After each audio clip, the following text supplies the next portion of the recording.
होती श्रद्धेय हिमांशु भाई। बाबा कहती बच्चे सुहान अल्लाह।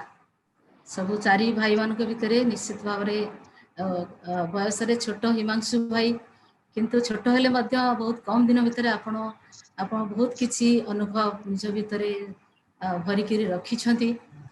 आपण दीर्घ 15 वर्ष होला ईश्वरीय ज्ञान को आसी, मात्र 15 वर्ष भितर आपण तार केते गुणा आपण भितर आपण अनुभव को सजाड़ी एवं 8 वर्ष हेलाणी आपणकर आम पाई मध्य सौभाग्य आपण बाबांकर बेहद गदी शांतिवन रे बेहद सेवा करिया पाई आईटी डिपार्टमेंट रे निजको समर्पित करछंती। एवं आपणकर जन्म ओडिशा भूमिर देवगढ़ रे, किंतु पश्चिम ओडिशार प्राणकेन्द्र संबलपुर सेवा केन्द्र मानकरू आपण विभिन्न स्थान रु ईश्वरीय ज्ञानर प्राप्ति करिछंती। एठी यूनिवर्सिटी आपण संबलपुर यूनिवर्सिटी रे पाठ पढुथिले, एमसीए डिग्री करछंती। गोटे सॉफ्टवेयर इंजीनियर हिसाब रे आपण वर्तमान माउंट आबू रे बाबांकर बेहद सेवा दउछंती एवं आपण विशेष भाव में रेलवे टिकेट बुकिंग करछंती एवं अकाउंटेंट रो कार्य करछंती एवं अकाउंट्स रिलेटेड कनेक्ट वन रे सेवा दउछंती आईटी डिपार्टमेंट रो। एवं खास जो बड़ भाई भणी माने निजर अनुभव रखुछंती जूम मीटिंग रे आपण सेथिरे निजर सहयोग हाथ बढ़ाउछंती एवं अनेक किछि विशेषता आपण पाखर अछि। वर्तमान आपण को अनुरोध करिवि आपणकर अनुभूति यही अनुभव गाथा कार्यक्रम रे समस्त भाई भणी मान सहित शेयर करिवे। श्रद्धेय हिमांशु भाई। ओम शांति।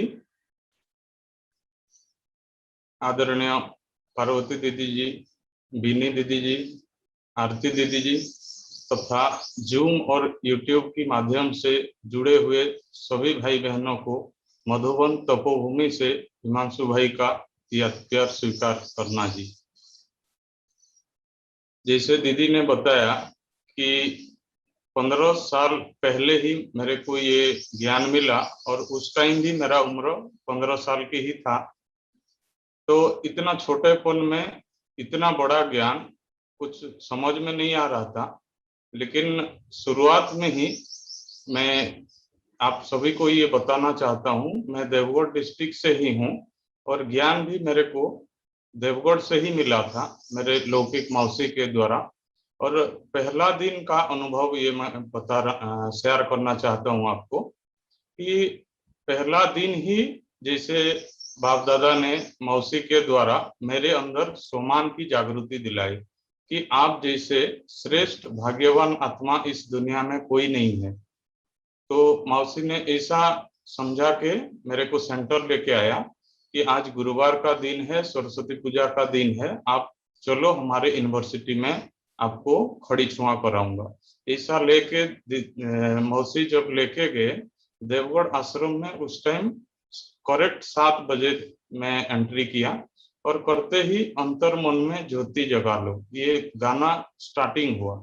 तो जैसे स्टार्टिंग होते ही मेरे मन में ऐसा संकल्प आया कि ये कुछ दूसरी दुनिया है। तो मैं अंदर गया, फिर ऐसे देखा इधर कहाँ बैठूं, एक तरफ भाई थे एक तरफ बहनें थे। फिर मौसी के हिसाब से वो बहनों की तरफ गया और मैं भाइयों के पीछे से बैठ गया। तो ऐसे बैठते ही फिर 2 मिनट के बाद मुरली क्लास चालू हो गया। तो मेरे को कुछ समझ में नहीं आया, लेकिन मैंने सुना। उसके बाद फिर ब्रह्मा भोजन खाया क्योंकि सरस्वती पूजा का दिन था और गुरुवार का दिन भोग था। तो उसके बाद ही मेरा कोर्स चालू हुआ। तो मेरे को ये सुमान रहता है कि मेरा जन्म पहले ब्रह्मा भोजन से हुआ। पहले तो आत्मा का भोजन हुआ, उसके बाद फिर जैसे मुरली के द्वारा फिर शरीर का भोजन ब्रह्मा भोजन भी मिला। तो उसके बाद मेरा फिर कुचिंदा सेंटर जाना हुआ। वहाँ ही मैं +2 साइंस पढ़ रहा था। तो वहाँ फिर मेरा 7 डेज कोर्स चालू हुआ। तो जैसे मैं शुरुआत के दिनों से सेंटर जाना चालू किया तो बाबा ने मेरे से सेवा चालू कर दिया था गुप्त रीति से। मेरे को पता ही नहीं था। मैं रेगुलर कोई ना कोई भाई को साथ में लेके आश्रम जाता था और फ्री ऑफ कॉस्ट में जो टोली मिलता था वो बहुत आनंद मिलता था, और दूसरों को भी जो लेके जाता था उनको भी मिलता था। तो दोनों बहुत खुश होके आते थे, लेकिन हर दिन मैं नया नया फ्रेंड को लेके जाता था। तो इसे इसे जब कुचिंडा सेंटर में मेरा लास्ट लास्ट में ही सेंटर में आके मैं कोर्स किया, उसके बाद फिर मेरा शिफ्ट हो गया संबलपुर के लिए। तो ग्रेजुएशन के टाइम में जब संबलपुर सिटी आया पहली बार, तो उस टाइम मेरा खान पान कुछ शुद्ध ही नहीं था।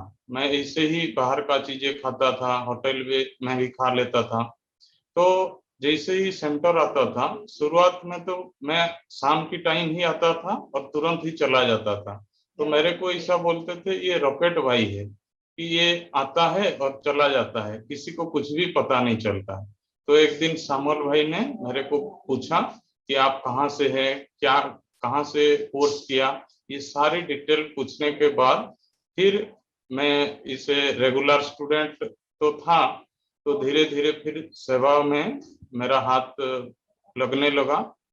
तो शुरुआत में मेरे को जो अनुभूति हुआ वो मैं आज शेयर करना चाहता हूँ। तो एक दिन मैं हॉस्टल में ही, हॉस्टल तो नहीं था, मैं एक रेंट पे मकान पे रहता था। तो वहाँ उसी टाइम पहले दिन रात, एक दिन मतलब ये झांकी था। तो झांकी देखने के बाद ही कुछ बुखार, मैं रूम पहुंचा और पहुंचते ही मेरा बुखार चालू हुआ। तो उसी दिन मेरे को ऐसे अनुभूति हुआ कि ये जीवन का लास्ट दिन है। तो मैं रेगुलर मुरली सुनने के कारण मेरे अंदर आत्मबल था कि नहीं, कि भगवान मेरा साथी है और उन्होंने वायदा किया है कि जब भी कोई मुश्किल आवे तो दिल से बोलो मेरा बाबा, मीठा बाबा आ जाओ। तो मैंने ऐसा ही अनुभूति किया और सचमुच मेरा बुखार उतर गया।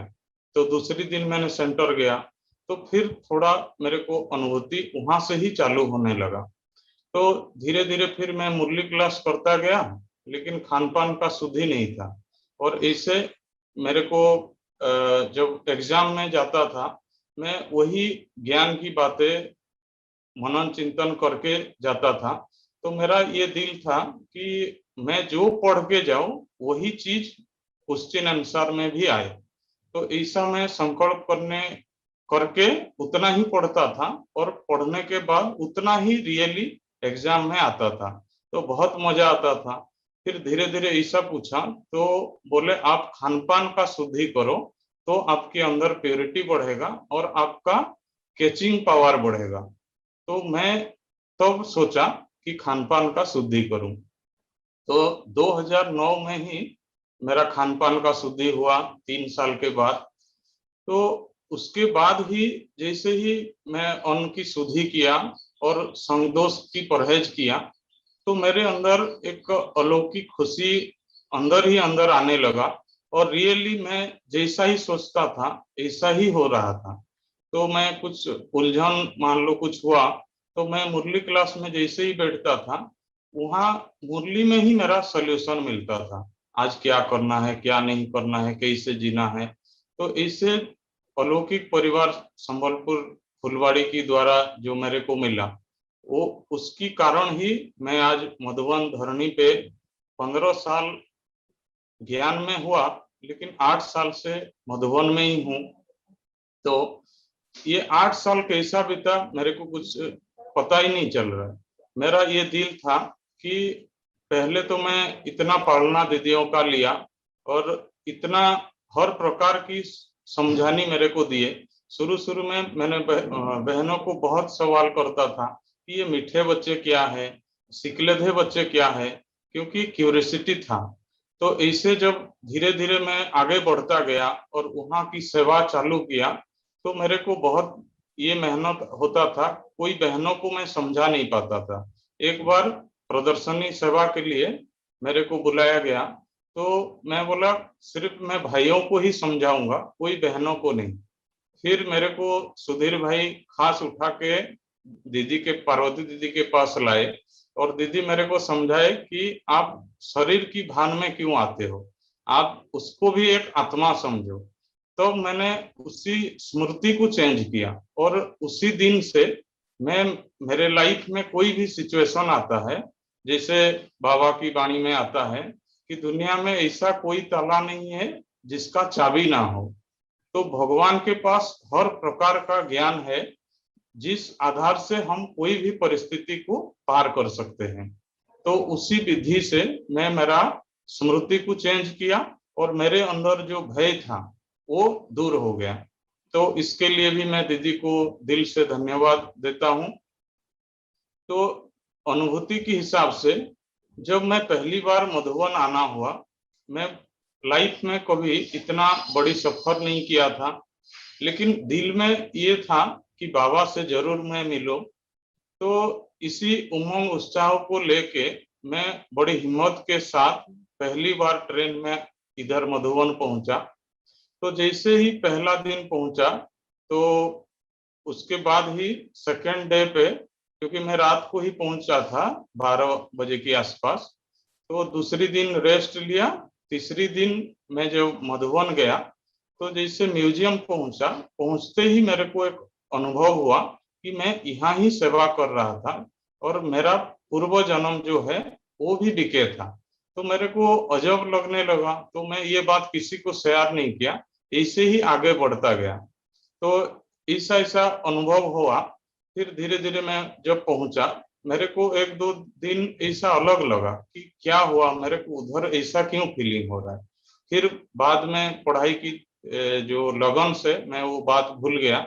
फिर धीरे धीरे ये जब खान पान की शुद्धि बढ़ता गया, फिर मुरली समझने लग गया, तो फिर धीरे धीरे मेरे अंदर जो कैचिंग पावर बढ़ने लगा, उसके कारण मेरे अंदर धीरे धीरे जो भी सवाल था, जो भी प्रश्न था, वो सारी दूर हो गया। तो मुरली मेरे जीवन में एक तरफ से एक जादू की छड़ी जैसी है कि मैं मुरली की दीवानी थी। कुछ भी हो जाए, एग्जाम हो या कुछ भी हो जाए, मेरे को जरूर मुरली सुनने जाना है। तो मैं भले 10 मिनट के लिए सुनना के लिए मेरे पास टाइम हो, तब भी मैं आता था। अगर सुबह नहीं आ पाया तो भी शाम को आता था। तो इसे जब दिनचर्या में थोड़ा अमृत बड़ा फिर ऐड किया, फिर नुमासान योग ऐड किया, तो धीरे धीरे मेरे लगन बढ़ता गया।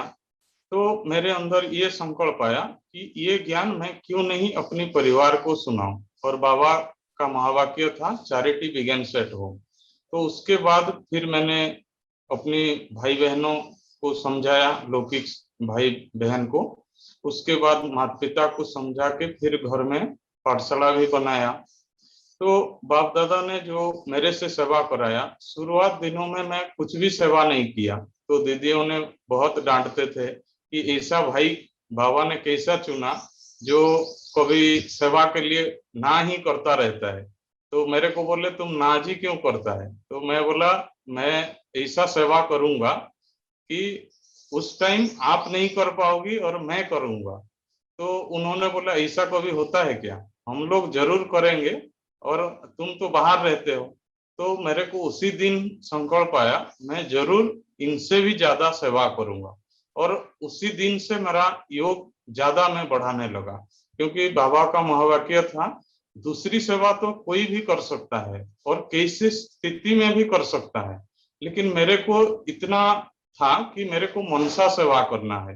अगर मनसा सेवा कैसा करेंगे, स्थिति को पावरफुल बनाना पड़ेगा। तो मैं खास योग के ऊपर ज्यादा फोकस करता था और सोमान की नशे में रहता था। जैसा मैं बड़े बाप की, बड़े घर की, बड़े बच्चा हूँ, तो मेरे को छोटी छोटी बातों में ना उलझना है, ना दूसरों को उलझाना है। तो मैं इसीलिए दूसरों से बिल्कुल अलग रहता था। सिर्फ मैं मुरली क्लास किया और घर चला जाता था, जैसे हॉस्टल जो रेंट की मकान पे। तो इससे जब प्रैक्टिस करते गए और फिर मेरे को सेवा की फील्ड में इतना मेहनत करना नहीं पड़ा और पढ़ाई में भी सक्सेस मिलता गया। और मेरे ऐसा 3 साल के अंदर 2010 की बात, वहां मेरे को बहुत संकल्प चला कि मेरे को समर्पित होना है। फिर भी सभी दीदियों ने रिक्वेस्ट किया, नहीं आपको और आगे पढ़ना है। तो मैं बोला जब विनाश होने वाला है तो पढ़ के क्या फायदा। तो फिर उन्होंने बोला नहीं, आपको और आगे पढ़ना ही पड़ेगा। तो उसके बाद मैंने फिर एमसीए ज्वाइन किया, और ये शायद बाप दादा की इच्छा थी, तो तुरंत ही मेरे को एडमिशन मिला। उसके बाद मेरा फिर आईटी डिपार्टमेंट में आना हुआ। तो बाप दादा को मैं भी थैंक्स देता हूँ कि मेरे जो लौकिक पढ़ाई है, कोई भाई बहने जो समर्पित होते हैं, पहले तो ब्राह्मण बनना कितना भाग्य की निशानी है, लेकिन ब्राह्मण बनते ही कुमार बनना ये भी और एक भाग्य की निशानी। उसके बाद फिर समर्पित कुमार जीवन जीना ये भी और सबसे ऊंचा भाग्य है। तो यही खुशी से मैं जब आईटी डिपार्टमेंट में ज्वाइन किया, और मेरे को वही खुशी था कि मेरे को लगता था मैं पढ़ाई पढ़ के कुछ वेस्ट किया टाइम संगम का, लेकिन वही सेवा मेरे को जब इधर मिला तो मेरे को बहुत खुशियां हुई। और उसी खुशी खुशी में मैं इधर 8 साल से सेवाएं दे रहा हूँ। तो मैं मधुबन आने के लिए एक मेरा ये दिल था कि मैं तो बाबा से आर्ग्यू करता था कि इतना लास्ट में मेरे को क्यों चुना आपने, इसलिए मैं सेवा नहीं करूंगा, सिर्फ योग करूंगा, क्योंकि योग बिना मेरा विक्रम विनाश नहीं होगा। दूसरे लोग सत्ययुग चले जाएंगे, मैं कहाँ जाऊंगा। इसीलिए पहले मैं योग करूंगा, सेवा तो कोई भी करेगा, और योग ही सबसे श्रेष्ठ सेवा है। इसी बाबा एक बार मुरली में भी बोला था। तो जो योगी बच्चे हैं वो मेरा सच्चे सेवाधारी है। तो ऐसा जब संकल्प आता था मेरे को सेवा से बिल्कुल वैराग्य और सिर्फ योग करूंगा, तो ये धुन घुसा था। तो उसी हिसाब से मैं ये संकल्प किया कि मधुबन में बाबा मिलन जो होता है, मेरे को एक साल में जितने भी बाबा मिलन होता है वो सारी अटेंड करना है। तो अगर मैं जॉब भी करूं या सेंटर पे भी रहूं तो मेरे को ये मेरा जो इच्छा है वो कभी पूरा नहीं होगा। तो मेरे को संकल्प आया कि मैं मधुबन जाऊंगा सेवा के लिए, और कैसे भी सिचुएशन आए। और मेरे अंदर क्रोध का संस्कार बहुत ज्यादा था, तो अभी भी है थोड़ा, लेकिन फिर भी बहुत कंट्रोल है। तो मेरे अंदर ये भी डर था कि मैं रुक पाऊंगा नहीं रुक पाऊंगा, लेकिन एक संकल्प लेके आया, चाहे कुछ भी हो जाए मेरे को मेरे क्रोध पर जीत पाना है, और मेरे को सेवा में रुकना है, और फुल बाबा मिलन सीजन करके ही आना है। तो फिर इस दृढ़ संकल्प के कारण मेरे को क्रोध है बोल के भूलता गया, और बहुत प्यार से डिपार्टमेंट में सेवाएं करने लगा। तो जैसे मधुबन धरणी है, यहाँ तो दुनिया भी कोई बात नहीं होता। तो एक, और मैं जब आया डिपार्टमेंट में और कोई नहीं थे, तो मैं ही था, और विदेशी लोग सब आते थे, देश की लोग सब आते थे इंटरनेट के लिए। तो मेरे को बहुत खुशी आता था। मैं लौकिक में जब पढ़ाई कर रहा था मैं ये सोच रहा था मैं एक प्रिंटर रखूंगा, एक इंटरनेट रहेगा, एक लैपटॉप रहेगा। तो ही मेरा जीवन में जो भी संकल्प आया, जो भी अच्छा अच्छा चीज तुरंत प्रिंट आउट निकालूंगा और तुरंत पढ़ के जीवन में धारण करूंगा। तो जो पहले मैं जब लौकिक पढ़ाई कर रहा था 2009 में ही मैं एक लैपटॉप लिया था। तो लेते ही मैं पहले ईश्वरीय परिवार की जो क्लासेस है, जो मधुबन की समर्पण समारोह, ये देखता था। तो मेरे को बहुत अंदर से आता था मैं भी कब मधुबन जाऊं और मेरा भी कब समर्पण हो। तो इसी शुभ संकल्प से मैं आगे बढ़ता गया, और मेरा जो भी अरमान था, जैसे मेरे को आज तक कभी फीलिंग नहीं हुआ कि मेरे को धन की कमी है। मैंने लौकिक पढ़ाई स्टूडेंट लाइफ से डायरेक्ट समर्पित लाइफ में आया, वो भी कुमार। तो मेरे को आज तक कोई पैसा की कमी नहीं आया, और मैं ये नशे में हर टाइम रहता हूँ कि अगर मेरे पास स्थूल ज्ञान खजाना है, सूक्ष्म में ज्ञान खजाना है, तो मेरे पास स्थूल धन की कमी नहीं होगा। और हकीकत में ये भी एक मेरा अनुभव है कि बाबा ने आज तक कोई भी प्रकार की मतलब कमी की महसूसता नहीं कराई। और एक बात, हम यहाँ रहते हैं तो मेरे को ये फीलिंग था कि समर्पित होने के बाद लाइफ जो है बिल्कुल निर्विघ्न रहता है। ये तो सेंटर में ही मेरे को पता चल गया था कि क्योंकि हम धर्म और राज्य दोनों स्थापन कर रहे हैं इस समय।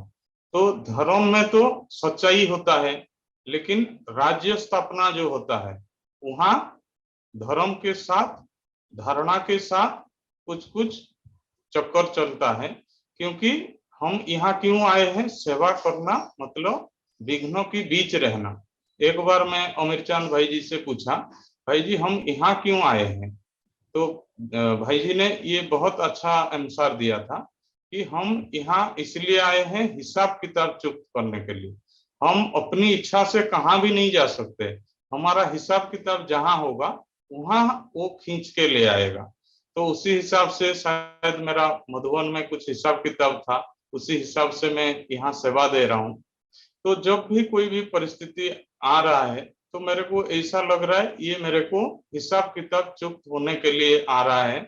तो मैं खुशी खुशी से ये आगे पार कर रहा हूँ, क्योंकि बिना परीक्षा के आगे बढ़ना मुश्किल है। और ब्रह्मा बाबा ने भी बोला है कि अभी गालियां खाने का समय तुम बच्चों का है। मैं जब साकार में था तो बहुत गालियां खाए, तो तुम भी अभी गालियां खाओगी। और हमारा भाई जी ने भी बोले कि जो सेवा करता है वो गालियां खाता है, और जो सेवा ही नहीं करेगा वो क्या गालियां खाएगा। तो इसीलिए हमारा प्राइम मिनिस्टर जी भी बताए हैं कि हम रेगुलर 1 किलो 2 किलो गालियां खाते हैं तभी हम आगे बढ़ सकते हैं। अगर हम इसको विघ्न मानेंगे तो फिर हम, जैसे बाबा ने बताया कि ठोक ठोक ठाकुर बनना है, अगर ठोकर ही नहीं खाएंगे तो फिर ठाकुर कैसे बनेंगे। तो जब भी कोई आता है तो मुस्कुरा के अगर उसी परिस्थिति को पार करते हैं, सिर्फ मुस्कुराने में ही इतना दम है, मैं ये फीलिंग करता हूँ, तो सारी विघ्न मिट जाता है। मैं एक ही स्लोगन टैगलाइन में खुद बनाया हूँ, ना किसी को, ना कुछ पाने का ये इच्छा है, ना कुछ पाने का इच्छा है, ना कुछ हराने का भय है। तो हम तो सफेद कपड़ा जेब खाली जैसा दादी जानकी का स्लोगन है। तो हमारे पास तो कुछ है ही नहीं ऐसा देखा जाए तो हमको खोने का जो भय होता है, मृत्यु का भय भय होता है। लेकिन हमको जब ये आत्मज्ञान मिल चुका है कि हमें मरना है तो कैसा मरना है, दादी ने सिखाया था कि मरना है तो कैसे मरना है और जीना है तो कैसे जीना है। हमको दादी ने ये सिखाया था। जब रेडियो मधुबन टीम को दादी बीच बीच में बुलाते थे हर 6 महीना में एक बार, तो दादी बहुत प्यार से दृष्टि देते थे, सबको टोली देते थे। तो ये मेरे दिल में ये था कि हमने इतने सारी 400 जो दादी दीदियां थे उस टाइम, तो उनका पालना हम कब मिलेंगे। तो अगर समर्पित होंगे तो अंतिम चरण में जो भी है वो हम इसी टाइम ही ले सकते हैं। तो इसी मनसा से मैं फिर माता पिता से छुट्टी लेके यहाँ आया था। नहीं तो मेरा बहुत दिल था कि मैं भी कुछ कमा के अच्छी सेंटर बनाऊं। लेकिन जैसे ही मेरा पढ़ाई पूरा हुआ था, मैं हर चीज बाबा से शेयर करता था। तो मेरे लिए 2 पॉइंट जो बहुत मेडिसिन जैसा मेरे लाइफ में काम करता है, एक संबलपुर का बाबा कमरा और एक मधुबन का बाबा कमरा झुपड़ी। तो मैं यहाँ आता हूँ तो वहां जाता हूँ, संबलपुर में रहता हूँ तो वहां मतलब बाबा कमरा के पास जाके हर चीज बाबा को शेयर करता हूँ। तो बाबा को, मेरे को ये दिल हुआ कि मैंने बहुत पालना लिया दीदियों का, तो मेरे को पालना का रिटर्न देना है। तो ऐसा अनुभूति किया बाबा ने। तो आप क्या सोचते हो? तो मेरे को ऐसा क्लियर आवाज हुआ कि कुछ पैसा कमा के फिर सेंटर की सेवा में लगाओ। तो तुरंत ऐसा फीलिंग आया, आप निश्चिंत हो जाओ, पैसा की कोई कमी नहीं है, आप यज्ञ में समर्पित हो जाओ और पैसा आप संभालोगे, संभालने वाला अभी आप चाहिए। तो मेरे को ऐसा जो फीलिंग हुआ, फिर मेरा डाउट क्लियर हुआ कि ये बाबा की कमरे से मेरे को प्रेरणा मिला, तो मेरे को पैसा के पीछे जाना ही नहीं और मैं आज पैसा छोड़ूंगा, मतलब कोई भी प्रकार का पैसा का लेन देन नहीं करूंगा, ऐसा सोचा। फिर दीदी से जब छुट्टी लिया और मधुबन आते ही मेरे को फिर वही अकाउंट की सेवा मिला, तो मेरे को बहुत बुरा लग रहा था, बाबा मैं ये सेवा छोड़ा फिर मेरे को पैसा के चक्कर में क्यों छोड़ रहे। तो फिर मेरे को वही संकल्प आया कि बाबा ने बोला था संभालने वाला कोई होशियार बच्चा चाहिए यज्ञ में। तो फिर मैंने मेरा मन को शांत किया कि ये ड्रामा प्लान अनुसार बाबा को यहाँ ही मेरे को रखना था, और धन की जो लेन देन हो और उसको ठीक रीति से यूज हो, तो उसमें जो सच्चाई सफाई चाहिए वो शायद मेरे अंदर है। तो पिछली 7-8 सालों से ही मैं अकाउंट की सेवा भी दे रहा हूँ, और जो भी भाई बहने आते रहते हैं उनका केयर करता हूँ, चाहे देश का हो चाहे विदेश का हो। इंटरनेट डिपार्टमेंट होने के नाते रेलवे टिकट, फ्लाइट टिकट वो निकालने के लिए मेरे पास आते हैं। तो सेवा ऐसा है जो मैं दीदियों को उस टाइम बोला था, ऐसी सेवा करूंगा जो उस टाइम आप सेवा नहीं कर सकते हो। और हकीकत भी ये लॉकडाउन में हुआ। आप लोग सेंटर पे है लेकिन आपके पास कोई सेवा नहीं, ऐसा भी नहीं बोल सकता हूँ, लेकिन एक तो अभिमान था मेरा उस टाइम। तो ब्राह्मण हुआ मतलब हर सेकंड जरूर सेवा करना ही है। सेवा बिगर जीवन ही नहीं है, और ब्राह्मण जीवन ही श्वास ही सेवा है। क्योंकि हम इस धरती पे रहते हैं, हमारा औरा इस धरती का सुरक्षा कवच बनाता रहता है। जैसे अनुभूति हो रहा होगा, दादी जानकी गए तो कितना बड़ा कोरोना का असर हुआ, अभी दादी गुलजार गए क्या हालत हो गया तुरंत ही। तो इतने सारी पुण्य आत्माओं का जो इस दुनिया से जाना हो रहा है, तो इस दुनिया में इतने ही महामारी बीमारी आने वाला है। तो उसके लिए हम अगर योग्य नहीं बनेंगे, मैं बाबा कमरे में जाता हूँ, बाबा मधुबन में तो दादियाँ चले गए, तो अभी लोग किसको देखने के लिए आएंगे। तो ऐसा आभास आता है कि हमने तुमको क्यों चुना है। तो आप लोग के अंदर भी वो वाइब्रेशन आना चाहिए जो दादी दीदियों ने इतने साल की त्याग तपस्या किया। तो आपके अंदर से भी वो शुभ भावना, वो बड़ों के प्रति स्नेह, रिगार्ड और ऐसा खुशबू निकले जो आपको मिलने के लिए लाखों लोग इधर आए, जैसे दादियों को दीदियों को मिलते थे। तो ऐसा पालना जो मेरे को रमेश भाई जी ने एक बार बताए थे, जो पालना तुमने लिया है वो पालना तुम दूसरों को भी देना है। तो मेरा हर दिन में यही शुभ संकल्प रखता हूँ कि ईश्वरीय परिवार के द्वारा जो भी मेरे को सेवाएं से संतुष्ट किया, जैसे पढ़ाई के टाइम मेरे को खान पान की सारी समस्या दीदी जी ने बहुत सुचारू रूप से दिया, जिस कारण हम इजीली ज्ञान योग कर पाते थे। और एक भाग्य था मेरा, मैं सेंटर पे भी रह के पढ़ाई करता था, हर सैटरडे संडे को आता था, कोई बंधन नहीं, कभी भी आओ कभी भी जाओ। और जैसे ही छुट्टी होता था मैं तुरंत बिना बताए बिना पूछे डायरेक्ट ही सेंटर आता था। जैसे ही मंडे हो गया तो तुरंत ही मैं मेरा नाश्ता करके ही मैं यूनिवर्सिटी जाता था। तो ऐसा अनुभूति हो रहा था कि मैं योग का प्रयोग हर चीज में करता था। पहले तो एक बार मैं जब सेंटर से निकलता था गुरुवार के दिन, यूनिवर्सिटी बस से बुर्ला जाना होता था, तो मेरे को ऐसा संकल्प आता था, मेरा संकल्प में कितना दम है कि मैं लेट में जाऊं और 8:20 को बस छूटता है, लेकिन मैं 8:25 या 8:30 तक पहुंचता हूं जीएम कॉलेज चौक। तो तब तक बस रुकना चाहिए कि मैं ऐसा संकल्प करके जाता हूँ कि अगर मेरा मनसा शक्ति पावरफुल है तो जब तक मैं पहुंचूंगा नहीं तब तक ये बस छूटेगा भी नहीं। तो ऐसे संकल्प करके पैदल ही आता था सेंटर से, भोग स्वीकार करके फिर मैं जब आता था तो जैसे ही मेरा लेट होता था यूनिवर्सिटी बस भी लेट होता था। तो ऐसा मतलब 3 साल मैंने प्रैक्टिस किया, 3 साल में शायद 4-5 बारी ही मिस हुआ बस, लेकिन इतना आनंद देता था कि मैं जो भी संकल्प करता हूँ वो बाबा पूरा करता है। इसे एग्जाम में भी एक बार सिर्फ 7 मार्क ही एग्जाम दे पाया था, क्योंकि मेरा प्रिपरेशन अच्छा था, करियर फर्स्ट क्लास है आज तक, लेकिन उसी दिन ऐसा शायद बाबा को अनुभूति कराना था। तो मेरे 7 मार्क ही 75 मार्क में से लिख पाया। तो मेरे को ऐसा संकल्प आया, मेरा बैक पेपर नहीं होना चाहिए। तो ये पॉसिबल कैसे हो सकता है? लेकिन मैं बोला अगर राजयोग है तो ये जरूर पॉसिबल है। तो मैं मेरे मन में पॉजिटिव संकल्प लाया कि सफलता मेरा जन्मसिद्ध अधिकार है, विजय मेरा निश्चित हुआ है। और ऐसे ऐसे पॉजिटिव थॉट्स लेते गए और मेरे को साक्षात्कार तो नहीं, ऐसे विजन क्रिएट किया कि एग्जाम रिजल्ट आउट हो रहा है और उसी में मेरा पास विद ऑनर हो रहा है।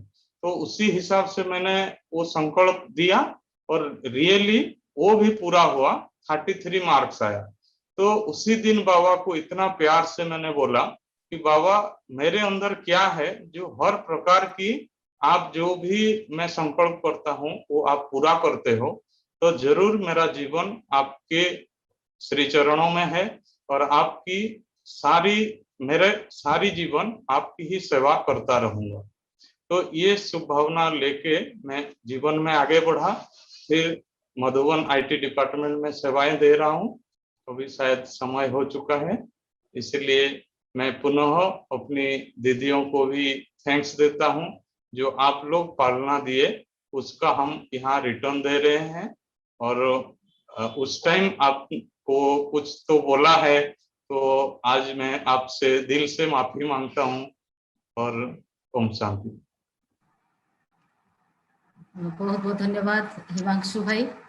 बहुत सुंदर भाव आपणकर अनुभव समस्त सम्मुख में व्यक्त कले। वास्तविक सकारात्मक सोच, बाबा जो कहते निश्चय बुद्धि विजयंती, निष्ठा और साधना कथारे अच्छी, निष्ठा और साधना कदापि व्यर्थ जाए नहीं, दृढ़ प्रतिज्ञा मन लक्ष्य पथरु कदापि विच्युत हुए नहीं। यहाँ आपणकर निश्चित भाव में लक्ष्य एवं निष्ठा द्वारा आप निश्चित भाव में आग को बढ़ी। जो आप कहते प्रथमे आप ना ना करती किंतु पछरे वर्तमान धीरे धीरे पुरुषार्थ रे तीव्रता आप बुद्धिर समझ रे आप प्रत्येक कर्म रे हाँ जी कर आमे मूलरू आपन को देखीचु एबे देखि आसुचु। निश्चित भाव में धीरे धीरे आप पुरुषार्थर तीव्रता को जाउछंती। आपण बड़ मानकर आशीर्वाद एवं बाबांकर सहयोग हाथ आप सहित अच्छी। आप आग को निश्चित भाव में बढ़ंतु।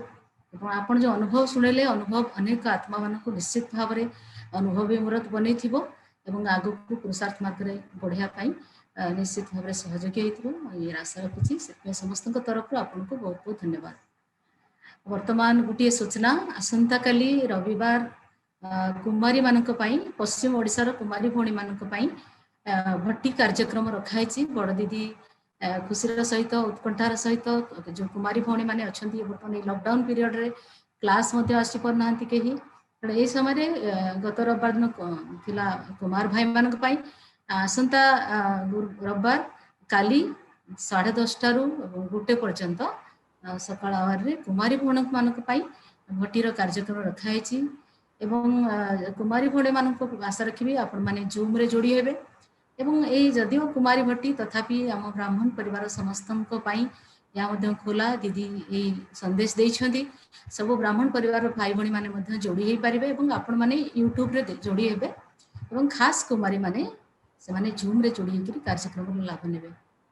वर्तमान आम समस्त प्रेरणा स्रोत श्रद्धा आदरणीय बड़ दीदी जहाँकर प्रचेषा आम मैंने ये लॉकडाउन पीरियड रे भिन्न भिन्न प्रकार कार्यक्रम ऑनलाइन माध्यम करुछे एवं पुरुषार्थ मार्ग रे पुरुषार्थ को स्टेबल न रखिक आग को बढ़ापी आमको विभिन्न प्रकार आत्मा को खुराक मिलूँ।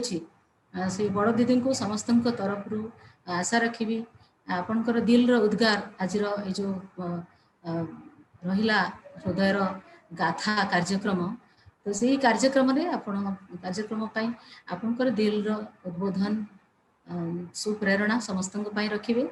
श्रद्धा आदरणीय बड़ दीदी जी। ओम शांति। प्राण प्यारे बाबा की सुप्रेरणा से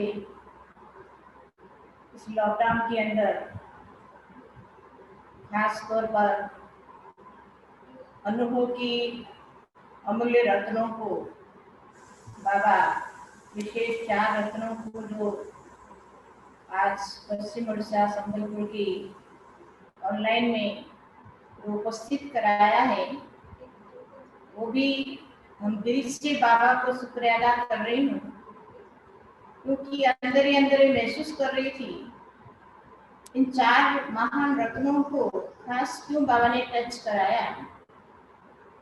अनुभव में आता है कि आज संसार के अंदर जितना पीड़ा, जितना हलचल, जितना अशांति, कोरोना के कारण भय और अशांति बढ़ रही है, हर एक के अंदर भगवान को याद करने के साथ साथ डॉक्टर को याद जरूर करते हैं।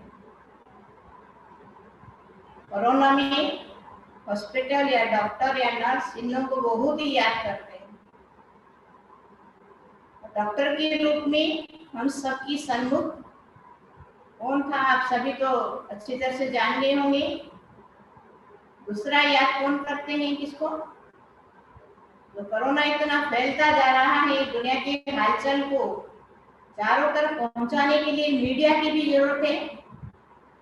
इसलिए मीडिया की लिंक से महान महारथी भाई, अनुभव युक्त भाई, वो भी सामने आए थे। आप सब उनको भी समझ रहे होंगे कौन है। तीसरा, इस हलचल में भले जो भी यश कहो या बत्तियां जो हुआ, उसमें भी काफी जगह नुकसान भी हुआ, कहीं कहीं बिजली भी कट हो गया। लेकिन बिना लाइट की, बिना इलेक्ट्रिक की, बिना कोई लाइट के साधन के बिना हम कुछ कार्य नहीं कर सकते। इसे इलेक्ट्रिक डिपार्टमेंट वाले भी जो महारथी के रूप में, महान विभूति के रूप में, वो भी सामने थे। साथ ही साथ आप सभी जो इस महान कार्य को, महान अनुभूतियों को, ज्ञान रत्नों को सुनने के माध्यम, चाहे जूम चाहे यूट्यूब में, वो भी आईटी डिपार्टमेंट के आधार से, अर्थात हिमांशु भाई की उपस्थिति से महसूस कर रहे होंगे कि आज के समय के अनुसार, जो जरूरत के अनुसार, स्थूल रूप में जो जरूरत है, उसी के आधार से अचानक ही बाबा ने जो टच करा इन 4 विभूतियों को, उनमें बहुत बहुत बहुत योग्यताएं, महानताएं, विशेषताएं समाई हुई है। वैसे तो पहले हम ये कहें, 3 महान महारथी डॉक्टर मुरलीधर भाई और साथ साथ सूर्यमणि भाई और श्रीनिवास भाई, इन 3 महारथियों भाइयों को हम संबलपुर फुलवाड़ी की तरफ से, विशेष सारी पश्चिम उड़ीसा की फुलवाड़ी की तरफ से भाई बहनों की ओर से आप सभी 3 महारथियों की सिल्वर जुबली, जैसे कि हो रहा है आपका सिल्वर जुबली की 25 साल हो गया माना, मधुबन में रहते भी आप सबका 25 साल हुआ ना, इसलिए एडवांस बहुत बहुत बहुत बहुत सिल्वर जुबली की मुबारक हो, मुबारक हो, मुबारक। अभी ये सब लॉकडाउन खुलने के बाद और अच्छा कुछ प्रोग्राम हो, तो भव्य रूप में जब भी प्रोग्राम होगा आप लोगों को उस रूप से सम्मानित करके स्टेज पे कार्यक्रम रखा जाएगा। लेकिन दिल से दुआओं के साथ हम तीनों महारथियों को सम्मान से मुबारक दे रही हूँ। साथ ही साथ छोटा सुहान अल्लाह के रूप में लास्ट और फास्ट पुरुषार्थ करने वाला छोटा भाई हिमांशु भाई, हाजी का पाठ प्ले करने वाला, उनकी भी दिल के उद्गार हम देख रहे थे। इतनी थोड़े समय में बाबा की ज्ञान का सागर कंठ पर बैठ कर के इतने ज्ञान के खजाने लूटने के साथ अनहद ज्ञान निकल रहा था, तो ऐसे लग रहा है कि वो बहुत ही फास्ट प्रचार कर रहे हैं। तो सबसे पहले डॉक्टर मुरली भाई की विशेषता जो है, घर में रहते हुए भी जो लौकिक में अटाविरा में रहते थे, लेकिन इतना बाबा के प्रति अटल निश्चय और नशा, उमंग, उत्साह की भावना, सेवा करने की भावना और धक से पूरा ही कैसे घर परिवार छोड़ छाड़ करके मधुबन जाने की जो भावना थी, और परिवार में भी लौकिक में बेटी को कन्यादान रूप में जो दिया जयपुर में है अनामिका बहन, वो कोई कम भाग्य की बात नहीं, बहुत ही भाग्यशाली, पद्मा पदम भाग्यशाली विशेष आत्मा। उनके अंदर बहुत ही मुरली की, जैसे नाम मुरली भाई है, मुरली के लिए, बाबा की ज्ञान सुनने के लिए जो जिज्ञासा उत्कंठा रहता था, और प्रैक्टिकली मधुबन में नाम मान शान को छोड़ करके गुप्त पुरुषार्थ करते, बड़ों की और सबकी और बाबा की और सभी की दिल जीत करके महापुण्य का काम कर रहे हैं। और उनका जो संकल्प है कि मैं हॉस्पिटल में नहीं एडमिट हूँ लास्ट मोमेंट में, 99% हमारा पाप पूरा भस्म हो गया, 1% रहा हुआ है, पता नहीं वो कौन सा परसेंटेज रहा, उन्हें पता होगा, लेकिन वो भी योग बल से चुप्पू करके वतन जाने की प्रयास में है, बाप समान बनने की प्रयास कर रहे हैं। इसलिए उनकी थोड़े समय के अनुभव की कथा से ऐसा अनुभव हो रहा है कि वो बहुत तीव्र पुरुषार्थ कर रहे हैं और बैलेंस पूर्ण स्थिति से बाबा की और सबकी ब्लेसिंग प्राप्त कर रहे हैं। इसलिए उनके लिए हम दिल से दुआएं, सारा परिवार के वालों के लिए और उनके लिए व्यक्तिगत दिल की दुआएं दे रही हूँ। और साथ साथ सूर्यमणि भाई का इतनी महिमा है, जो बहुत साल पहले मीडिया की तरफ से आदरणीय करुणा भाई की इशारों के कारण ईटीवी की भिन्न भिन्न ग्रुप में रिकॉर्डिंग किया गया था, उड़िया के अंदर, उड़िया में भाषा में बहुत टॉपिक्स, और शिवलिंग के बारे में भी बहुत रिकॉर्डिंग किया। उनकी सेवा की बिना चैन नहीं, बाबा और सेवा, एक की लगन में लगन रहना और सेवा के भाव रखना।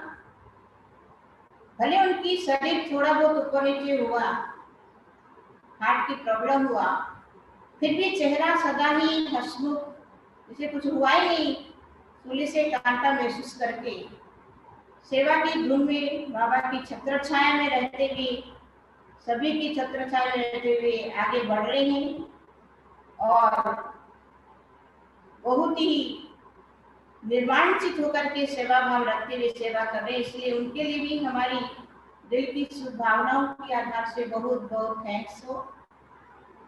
साथ ही साथ श्रीनिवास भाई, वो यूनिवर्सल भाई है, भाई भुवनेश्वर का भाई फलाना भाई नहीं समझ रहे, वो भले पुराने हैं, 35 साल हो गया, अर्थात इतने पुराने होते हुए भी उनमें भी मिलनसार संस्कार, नम्रता की संस्कार, मीठापन के संस्कार और बाबा से इतनी प्यार लूटने का संस्कार, उनके दिल का अंदर बाबा से इतना जिगरी प्यार होने के कारण सभी उनको दिल से प्यार करते हैं। ये पक्की बात है, जिसका दिल का प्यार बाबा से होता है ना, वो आत्मा को सभी ब्राह्मण परिवार का हो, लौकिक परिवार वाले या समाज वाले सभी प्यार करें। तो ये रूहानी प्यार, दिव्यता संपन्न प्यार की रस्सी में बांधे हुए होने के कारण भले वो डायमंड हॉल से ऊपर से नीचे गिर गए थे, कुछ चोट भी नहीं लगा, चोट लगा भी शायद बाहर में मालूम पड़ रहा था, लेकिन उन्हें महसूस नहीं होने दिया। बाबा उनको अपनी सुरक्षा की कवच पे या ब्रह्मा बाबा अपनी गोद में बिठाया, ये भी प्यार की निशानी है। ये भी क्या है, निश्चय, ईश्वरीय स्नेह, ईश्वरीय प्यार इतनी ताकत देती है, जो नेचुरली बाबा बच्चों को अपने दिल में समा करके, गोद में समा करके सारे दर्द ले लेता है, सूली से कांटा बना दिया। उन्होंने जितनी सुंदर उससे अनुभव सुनाया और समय निकाल के इतना बिजी शेड्यूल वहाँ होते हुए भी समय दिया, इसलिए मैं दिल से उनको बहुत बहुत बहुत दुआ सहित धन्यवाद देती हूँ। श्रीनिवास भाई अवश्य आप स्वीकार कर रहे होंगे। बाकी जब भी जो भी समय हम सेवा के लिए कहते हैं, उसमें हाजिर का पाठ लेकर के सेवा में आगे बढ़ते हैं। और हिमांशु भाई को जैसे बताया, छोटा सुहान अल्लाह, मधुबन में रहते हुए भी ऐसा महसूस नहीं होता है कि अभी भी यहाँ ही सेवाएं कुछ कुछ करते रहते हैं। यहाँ के लिए भी जो भी सेवा के लिए हम ऑर्डर करते हैं, हमें नहीं लेकिन और भी अन्य बहनें भी कुछ भी ऑर्डर कर लेते हैं, वो दिल से अपना समझ करके बेहद घर में वहां रहते हुए सब प्रकार की सेवाओं में सहयोग का हाथ बढ़ाते हैं। उनके अंदर में भी बचपन से हमने छोटे बच्चों को देखा, वो भी पद्मा पद्म भाग्यशाली आत्मा। क्यों? क्योंकि उनकी लौकिक में भी बहन समर्पित होकर के पावन सरोवर में रह रही है, कृष्णा बहन। और ड्रैगन भाई भी करीब करीब सेंटर में ही रहते हैं, कभी कभी घर में रहते हैं, पढ़ाई भी करते हैं। उनके लौकिक माँ बाप भी ज्ञान में, घर में भी गीता पाठशाला है। सचमुच चैरिटी बिगिन से फॉर्म करके घर में, फिर खुद मधुबन में जाकर के इतना अथक सेवाएं जो दे रहे हैं, सभी के दिल जीतने के साथ हाजी का पाठ लेकर के निश्चिंत बेफिक्र होकर के एक निश्चय में आगे बढ़ रहे हैं। मेरी शुभभावना है, शुभभावना यही है कि सदा आगे बढ़ते रहे, उड़ते रहे, उड़ाते रहे, औरों को भी जो भी उमंग उत्साह दिला करके उनको आगे उड़ाते रहे और विघ्न विनाशक स्थिति को प्राप्त करते रहे। इस शुभकामना से उनको भी मैं दिल से बहुत बहुत धन्यवाद देती हूँ।